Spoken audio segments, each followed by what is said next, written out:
പാലക്കാട് ശ്രീകൃഷ്ണപുരത്തെ 9ാം ക്ലാസ്സുകാരിയുടെ മരണത്തിൽ നാട്ടുകൽ പോലീസ് സ്റ്റേഷനിലേക്ക് KSU നടത്തിയ മാർച്ചിൽ സംഘർഷം.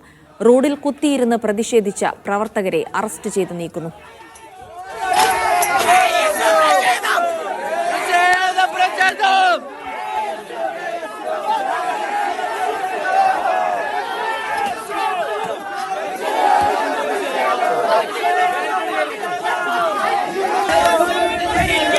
സാജിദ് അജ്മൽ വിവരങ്ങൾ നൽകും. സാജിദ്, 9ാം ക്ലാസ്സുകാരിയുടെ മരണത്തിലെ FIR റിപ്പോർട്ടിലെ പിഴവുകൾ ചൂണ്ടിക്കാട്ടിക്കൊണ്ടാണ് പ്രതിഷേധം സംഘടിപ്പിക്കുന്നത്. എങ്ങനെയാണ് സംഘർഷത്തിലേക്ക് എത്തിയത്?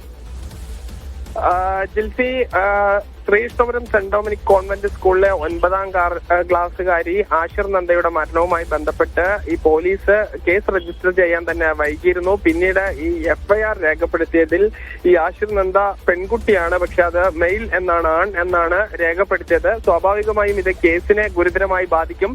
പോലീസ് ഇതിൽ വിശദീകരണമായി പറഞ്ഞത് ഇത് ക്ലറിക്കൽ മിസ്റ്റേക്ക് ആണെന്നും ഇത് കോടതി മുഖാന്തരം തിരുത്തുമെന്നാണ്. ഇതിൽ പ്രതിഷേധിച്ചാണ് ഇന്ന് KSU മാർച്ച് നടത്തിയത്.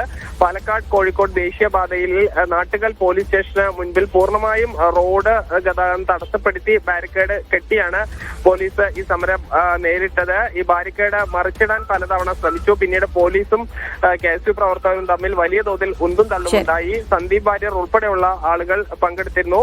ഈ നേതാക്കളെ അറസ്റ്റ് ചെയ്ത വാഹനം തടഞ്ഞ് ഏറെ നേരം പോലീസും KSU പ്രവർത്തകരും തമ്മിൽ സംഘർഷം ഉണ്ടാവുകയും ചെയ്തു. നിലവിൽ എന്തായാലും ഈ പ്രശ്നങ്ങൾ അവസാനിച്ചിട്ടുണ്ട്. ശരി, സാജിദ് അജ്മലാണ് വിവരങ്ങൾ നൽകിയത്. ഇനി അന്താരാഷ്ട്ര വാർത്തകളിലേക്ക്.